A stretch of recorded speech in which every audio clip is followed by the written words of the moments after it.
Қайырлы күн көрермендерім, бүгін біздер қазіргі уақытта хит болып жатырған рукколамен дайындалатын өте жеңіл, қолжетімді салат жасайтын боламыз. Ол үшін бізге бір қияр қажет болады. Бір жерге үлкен етіп әзірлеп жатырмыз. Араластыруға ыңғайлы бір ыдысқа саламыз, және де үстіне черри помидорын турайып салатын боламыз. Осылай екіге бөлеміз, және үстінен тұздап, соевый соус қойып 5-10 минутқа маринадтап аламыз. Міне, жақсылап араластырамыз да бетін жауып қойып қоятын боламыз. Жарты сағат бұрын біздер тыквамызды осылай 180 градусқа печкаға пісіріп алған болатынбыз. Енді дәл видеодағыдай тураймыз.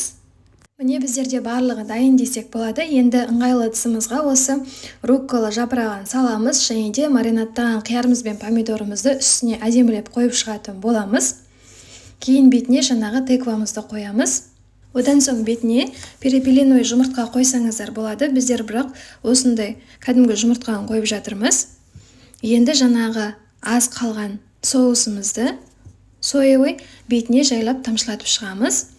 Әдемілік үшін бетіне кунжут себетін боламыз. Өте дәмді болып шығады. Міндетті түрде істеп көріңіздер.